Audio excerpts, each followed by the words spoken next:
Please welcome our speakers to the stage.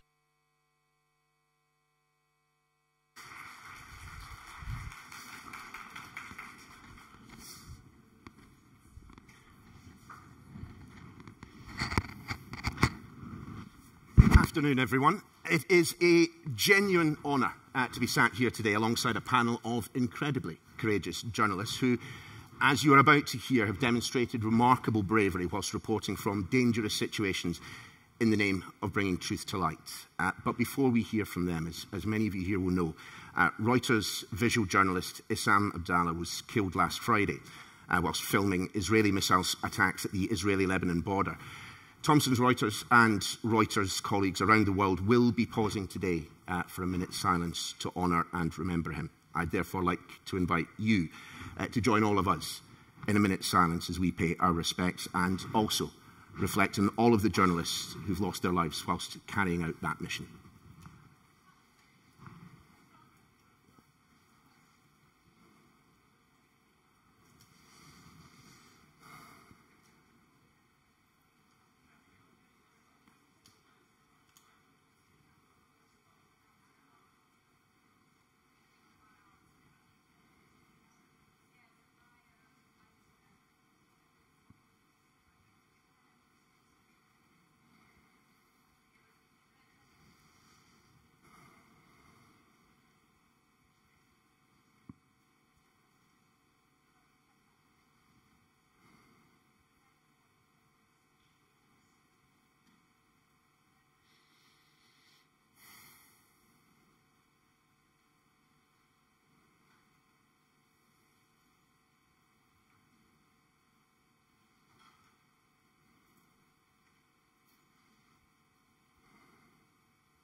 Reuters video journalist Asami Abdallah was killed on Friday, October 13th, when a shell hit him while he was filming cross-border fire between Israel and Lebanon.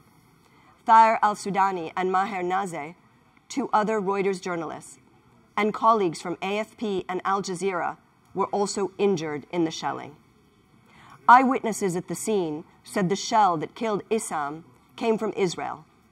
Our newsroom is reporting out the details of what happened. And so I am reiterating my call to the Israeli authorities, who have said they are investigating, to conduct a swift, thorough, and transparent probe into what happened.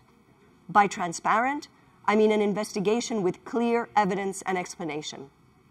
And I also reiterate my call to the Israeli Defense Forces for clarity regarding the terms of engagement in this conflict. I also asked Lebanon, which has said that it has gathered evidence on the attack, and any other authority with information to provide it.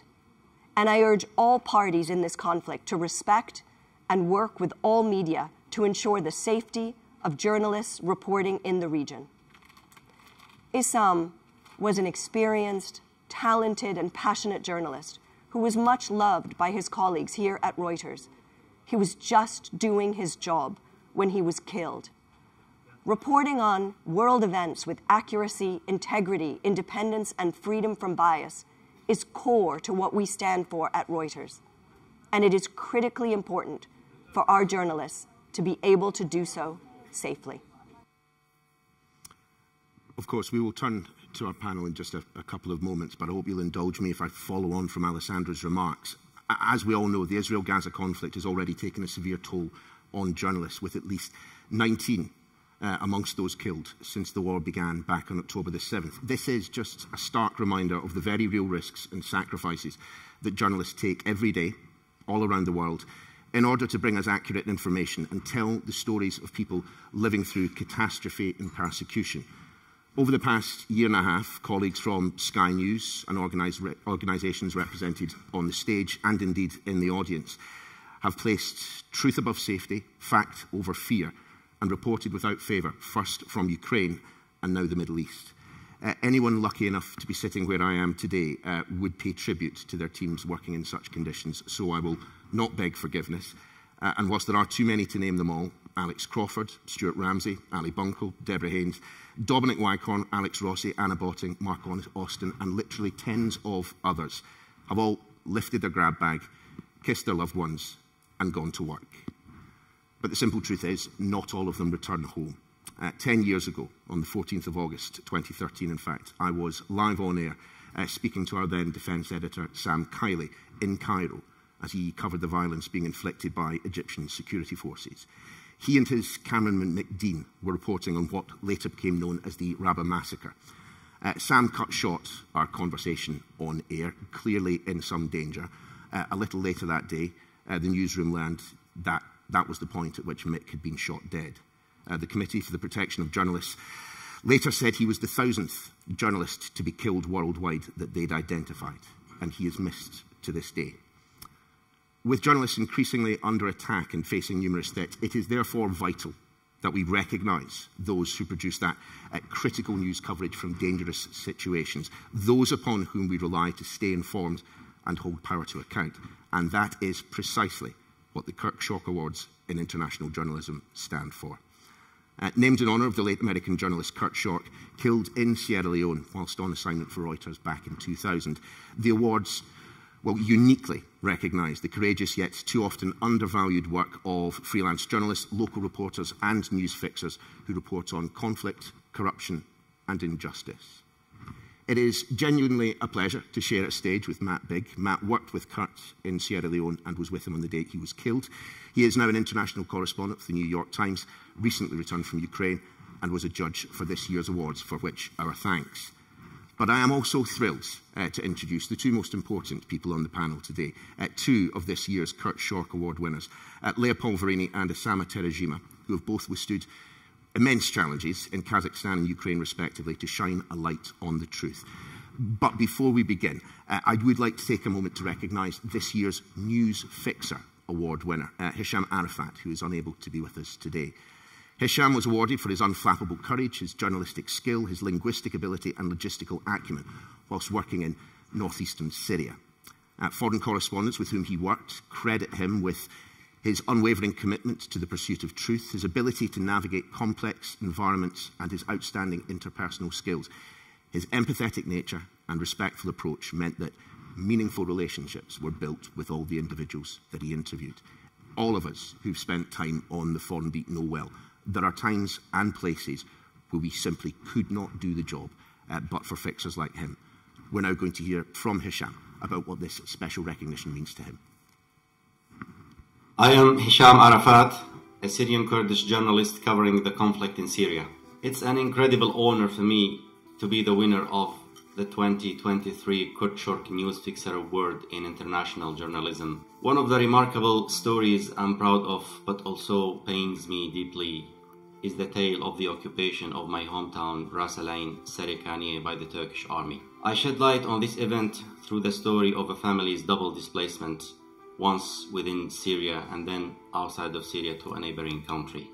Convincing every family member to speak amid fear and tension that haunt them was not an easy task. I crafted this narrative for a well-known writer, and upon its publication, the issue of my hometown's occupation reached the media spotlight. Fixers and journalists in Syria face constant risks, from danger on the ground to finding accurate information.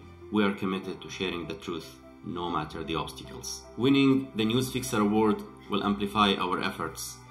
It is not just a personal achievement, but a recognition of the importance of bringing conflict stories to the world. And congratulations to Hisham. Some cracking work there.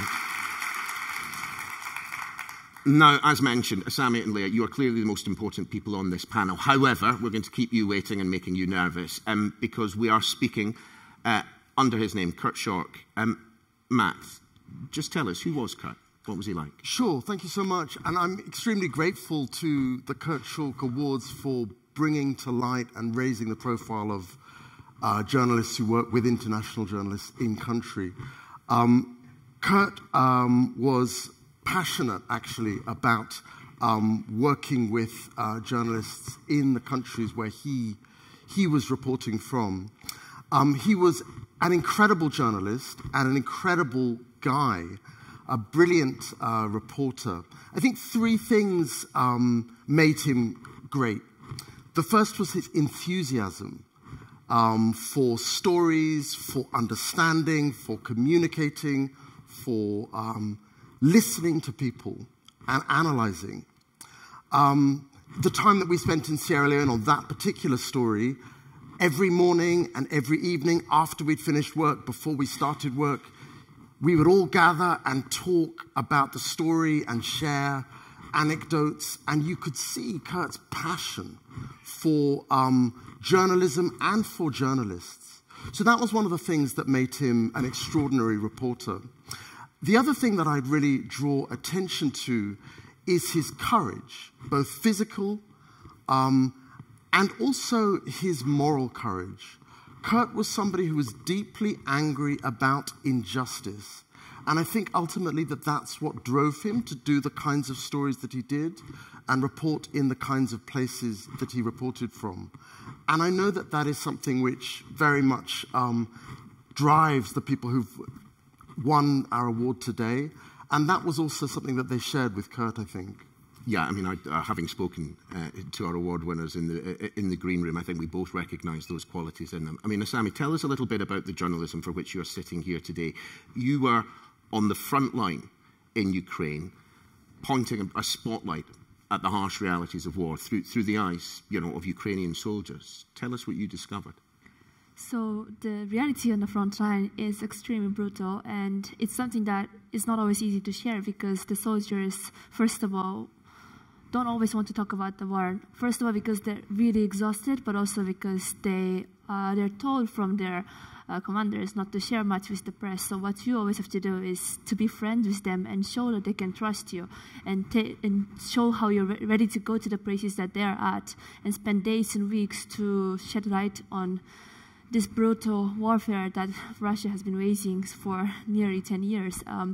And my job as a journalist is, no matter the obstacle, to show this harsh reality, because what Ukraine is not a narrative that everything is going well, but the reality that people need to know across the world.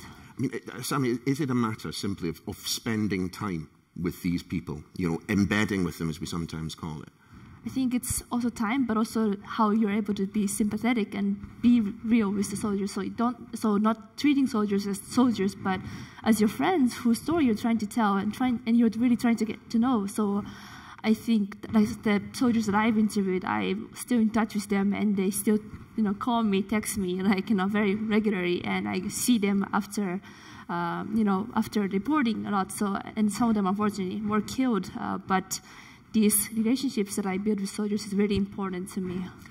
I suppose what many people here will be wondering, and myself included, I'm from a broadcast background, is how you take the experiences, the first-hand accounts of your own, the second-hand accounts of those that you interview, and then distill them down into 1,000, 1,500 words of copy. These stories are, so after the interviews I usually transcribe, that takes, days and sometimes even more than a week, but it's difficult because, when you're on the ground, adrenaline is working and you're really trying to just ask questions and get to know them, but when you come back to Kyiv, then you see that life is so normal there, and then you transcribe interviews and rehear everything you process for the first time, because back then when you're interviewing people, you don't process a lot of things. So one of the stories that I particularly was touched, but also it affected me emotionally, was how a 23-year-old soldier who's the same age as me, now fulfilling an assault soldier role, and he's tormented by the thought that maybe he could have saved his comrade who was killed by a shrapnel wound during an assault mission near Bakhmut, and he has a child to take care of, and he's got a father who's under Russian captivity. So it's a lot of stories like that that is difficult for you to process, but my job as a journalist is not to process them, but to get it out to the world and to make sure that as many people know these stories, and to tell the stories that would probably not otherwise be told to the world. And you've been very, very successful in that endeavour, Asami. Léa, tell us about your journalism. You travelled across the southeast of Kazakhstan, a series documenting the stories of displaced kind of Muslim minorities, kind of subjected to persecution in China. talk to us about what you discovered and indeed why you went there in the first place. Yes, maybe I should recall the genesis of this project. I was working with a brilliant photojournalist colleague, Robin Stange, and we wanted to cover the Chinese genocidal policies in East Turkestan, which is known as Xinjiang. But Xinjiang is kind of a colonial term, so we use East Turkestan. But obviously, you can't go to Xinjiang and make an independent inquiry. So, but very difficult, I suspect. Yes, absolutely, because you will be under surveillance and you won't be able to talk to people, actually. So we are like, okay, so what can we do to still cover that genocide still happening? And so we chose to go to the nearest border, which was Kazakhstan, and to find survivors who lived through the so-called re-education camps, which are concentration camps and prisons, and who happened to exit those camps and then take refuge into Kazakhstan. So there are Uyghur people, but there is also a lot of Kazakh people who are also victims of this terrible repression. Describe, for those in the room who have not read of the concentration camps, and let's call them what they are. Yes. Describe to us.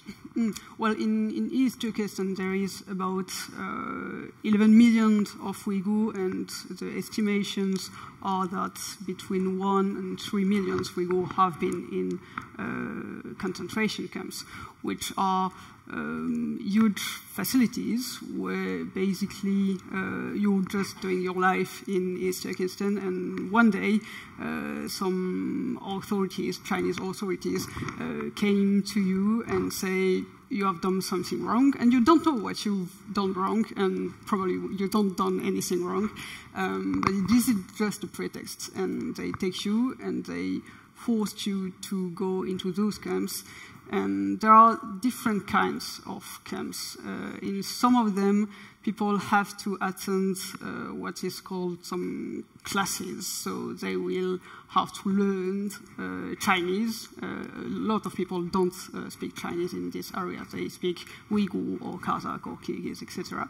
And to learn CCP's songs and Xi Jinping's discourses.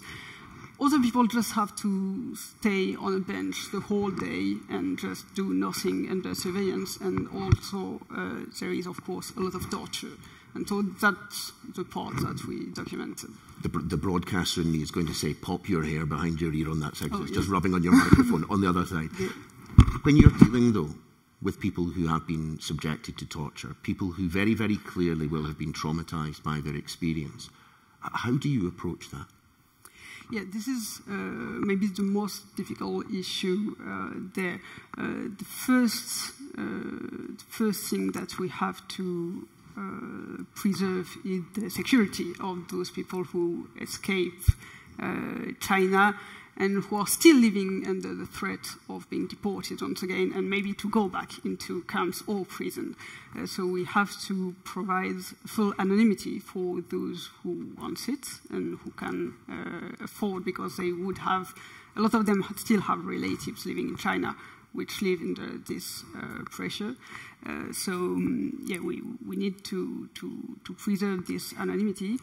And then the thing is, we have to ask these people to tell us their stories without re-traumatizing them, because they experienced, whether it's forced labor, forced abortion, torture, medical experiments, and thing is, they are still eager to talk about it, because the one thing that the Chinese states really achieved is to implement terror in the whole population. And when they are in Kazakhstan, people don't believe them, and people don't trust them. People think that they are criminals, that they did commit some crimes. So when you arrive and say, we will provide the space for you to be acknowledged as a victim, which is not the case. Even from their own family, there is some kind of catharsis, maybe, that we can allow them to speak freely.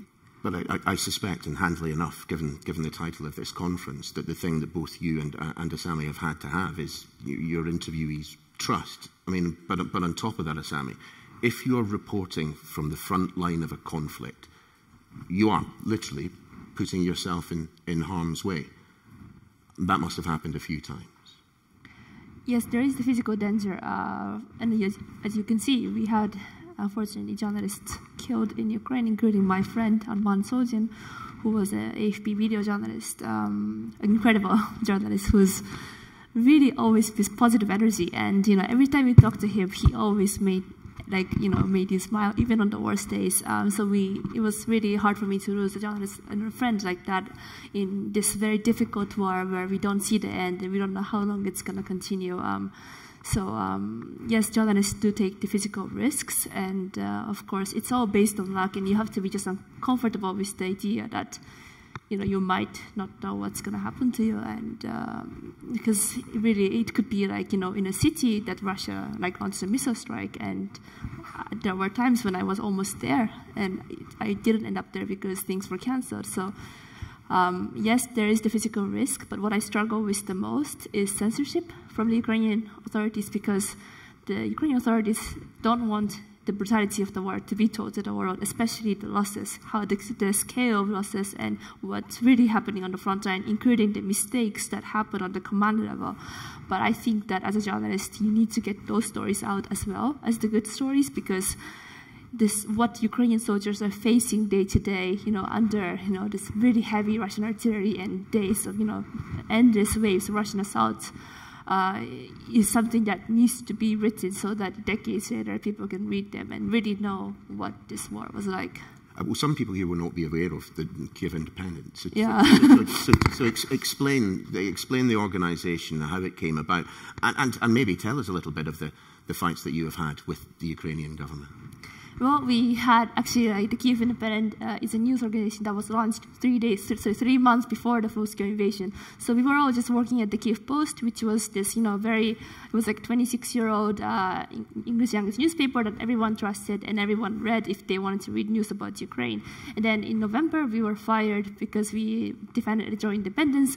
There was this owner, almost an oligarch, who we think that because of the threats from the government that affected his business, he decided to, first of all, try to make us like puppets. And then second, because we refused, he fired us in November.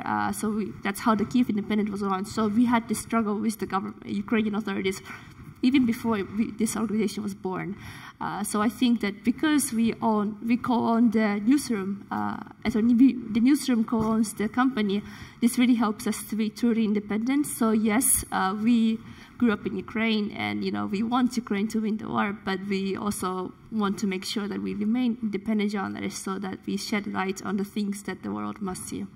I suppose then another kind of parallel between the work of you two, Léa, is that you are operating and trying to resist state interference, rather more direct perhaps in the case of Asami. But one has to suspect that the Chinese authorities were not desperately pleased with what you were doing. Yes, indeed. When we were preparing our journey to Kazakhstan, we talked to many people to try to have a picture of what would be the risk for us, but we don't risk so much. The most risk is for people who are accepting to talk to us. Of course. So we need to preserve indeed this anonymity I was referring to. So we had to take precaution to encrypt all our devices, and we went there with a tourist visa, of course. I lost the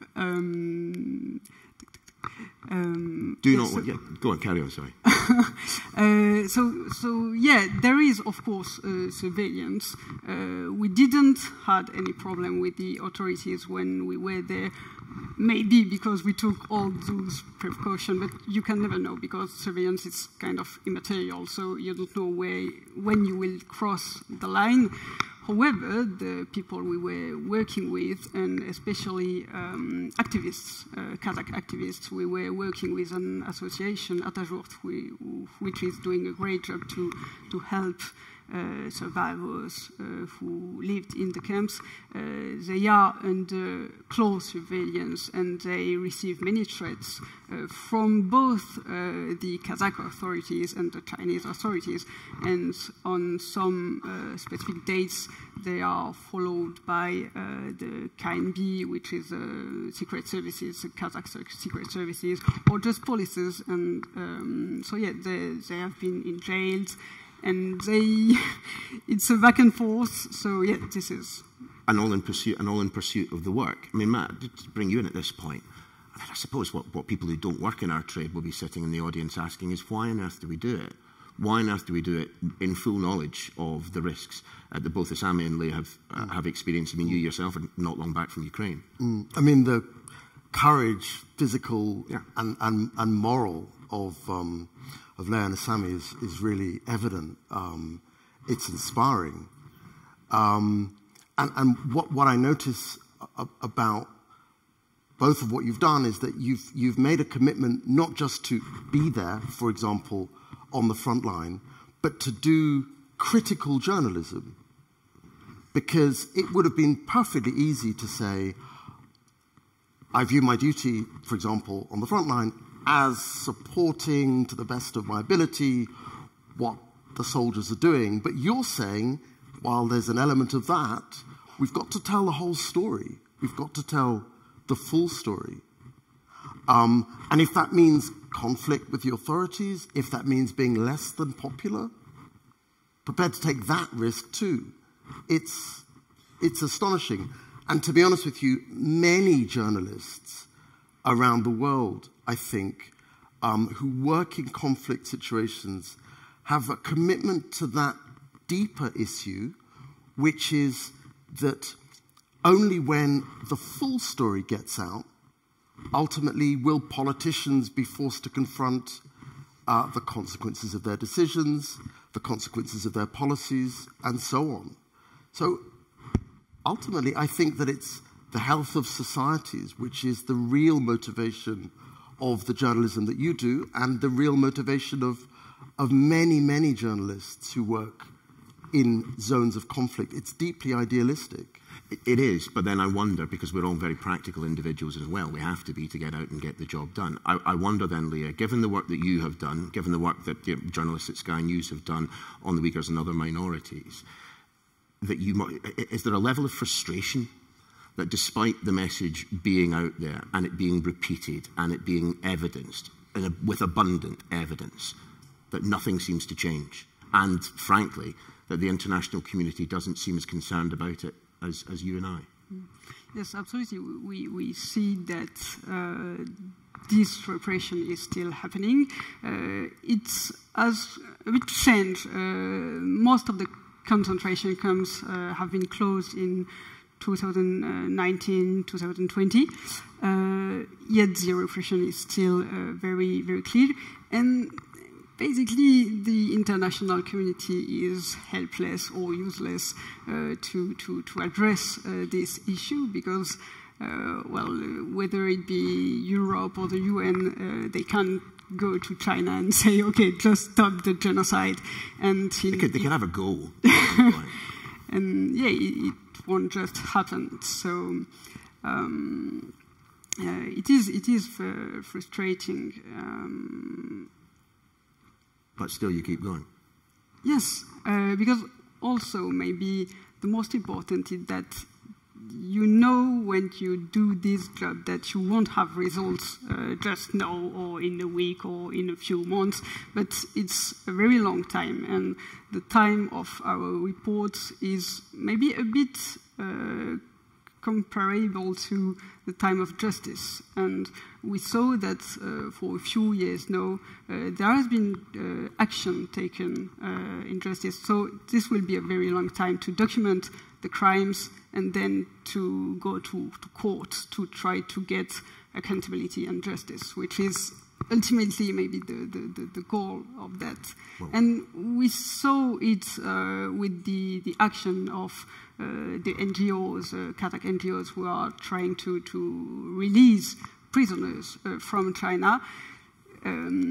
They filed complaints and complaints and complaints, and at some point it works, and at some point people are released from the camps, and you can't know for which person it will work and when, but it can, so you just have to try and try and try, and yeah, luckily you will have results. Yeah, and sometimes it does work out. I can't believe that there is one of us in the panel that has not at some point had their impartiality, their objectivity questioned when it comes to the story. I mean, Asami, you moved to Ukraine when you were quite young, and you know, how do you compartmentalize the fact that, you know, this is a country that you have grown up in, this is a country that you love, whilst reporting in circumstances that demand straight up and down impartial reportage?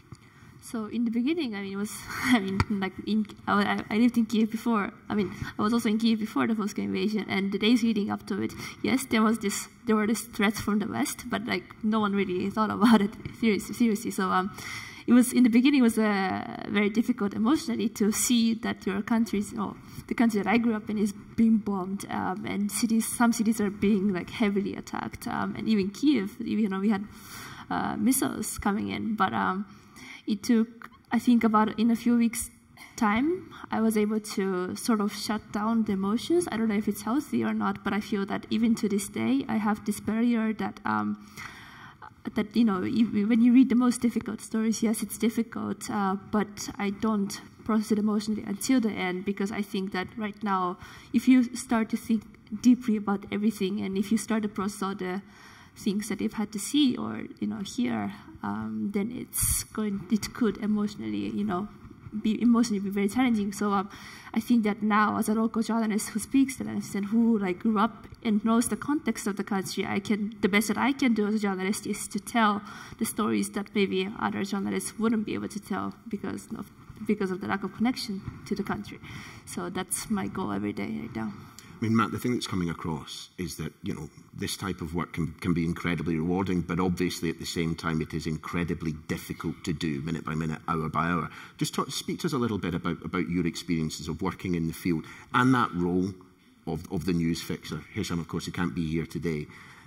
The idea that you or I could go to various parts of the world and do the job well without someone like him, yeah, that's one for the birds. Sure. I mean, the reality is that most international journalists couldn't go to a country which is not their own country and report effectively alone. A partnership with somebody from that country is essential for all sorts of reasons. But to give two, translation. In Ukraine, very few people speak English. And so working full-time with somebody who can translate is essential. And then connecting, for example, with the military. To come from the outside and expect to develop those relationships quickly is almost impossible. I think the deeper kind of area, and it's more hidden, is, and this is something which I've experienced a lot in Ukraine, real dialogue about what a story is, what an individual story is, how it could be covered, how it can be presented or investigated, how that story could be told. That's the kind of deepest level of bond between, in the case of Ukraine, a Ukrainian journalist and, say, myself. At the same time, we need to recognize that there are structural disadvantages facing journalists working in their own countries with international journalists. To give one example, it's very insecure work. when a story drops off the news agenda or falls down the news agenda, there's less of that work available. Journalists from their own countries working with international journalists will often be motivated by a desire to cover the story and can feel pressure, self-pressure, potentially external pressure, to take risks that they otherwise wouldn't take. And so, again, I would say that, this award is a good way of kind of bringing a spotlight onto those kinds of pressures. And another issue is that there's an imbalance of reward. So perhaps an international journalist works with a journalist from the country where they are, but there's only one face on the television. Potentially there's only one person's name on the photograph. Yeah. And so there's an imbalance of reward and glory, and of course those things lead to promotions, to more secure work, and so on and so on.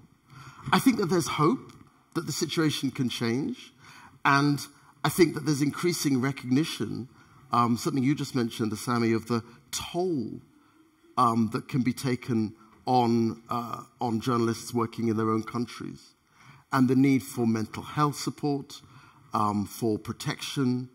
I think that there's an increasing awareness of that. But can more be done? For sure. More can be done. The one thing that I know that foreign correspondents of my acquaintance like doing nothing more is talking about other people's journalism in private, and if not necessarily in public. And given events in Gaza and Israel at the moment, I'm just wondering what everyone thinks about the reporting from the front line of that conflict. Asami. I mean, I think it's really incredible what the journalists who are in Gaza are doing, the local journalists. It's what we've seen in Ukraine, but also I can imagine it's extremely tough for them emotionally, but also physically, and, making sure that their family is okay. So huge respects to those journalists and the journalists covering the conflict in general. I think that, but what we can do in Ukraine, and I think, is to keep covering the war here, because this is nowhere from being over, and we need, every day it's getting worse, and soldiers are really, really exhausted to the level that it's very difficult to keep going. So we need to make sure that we continue highlighting the war here so people don't forget about it. Indeed. And Léa, your views, if you have any, on the way in which a conflict, which everyone in this room will have some settled views about already, the way in which it is being reported by local and indeed international media. You mean about the Palestinian situation? Yeah, indeed. Yes. As Asami said, it's very difficult right now for journalists to work about that situation, and in Gaza journalists are not allowed to come, so we have to rely, and they're doing a wonderful work on Gazawi journalists who are also dealing with their own people being bombarded by Israel. And maybe the difficult thing is that we are seeing a second kind of war, which is information war. And since the beginning of the conflict, there is a lot of fake news, and it's very difficult to determine what is true and what is false. And this is also why the temporality is very essential. And in the immediate moment, it's very difficult, and it can change the issue of the battle. And we've seen it with Kfar which the public outrage provoke all the bombings on Gaza, and this is still not tranché. Yes. Thank you. We're just about to run out of time, but I do want to kind of conclude. We began by asking you, why you do what you do. I'm wondering at the conclusion of this session, if I might ask, how do you keep doing what you do, given the sights you've seen, the people you've encountered, and the outcomes which perhaps haven't changed in the way in which you would have liked? Léa, you first. I would say we keep doing that, because otherwise, who will do that job? And this is a question of justice and, again, accountability. Accountability is, for me, really the biggest issues, and we see in Middle East or in China and East Central Asia that impunity is allowing terror and mass murder and crimes against humanity. So if you don't have anyone to go on the ground and report about what is happening in a very long time, and with the context always matters a lot, you can't expect the situation to improve. Yes. You can. Asami. I agree with you that going underground to report the war in Ukraine is what I feel that I should do now, and also because I grew up in the country, it's something that came to me naturally. But what really motivates me every day is every trip to Donbass, where the furious fighting is going on.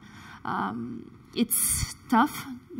First of all, finding the access, and then second of all, dealing with the censorship. But what really motivates me each time that I'm there is this bravery of Ukrainian soldiers and how they welcome me to their bases and to the positions, because the way that they welcome me is something that I've never seen in my life, and I've really been touched by it, and I want to make sure that we keep covering their stories. Well, I don't know about you, but I have been incredibly impressed by our winners. The more eagle-eyed of you will have noticed that the prizes are on the table, so we will be taking a photograph in just a second. But at this point, I wonder if you might join with me in thanking Matt, of course, for his contributions, but also Léa and Asami for their contributions, and indeed for the journalism that they have carried out. Congratulations, guys. We're going to get a photo.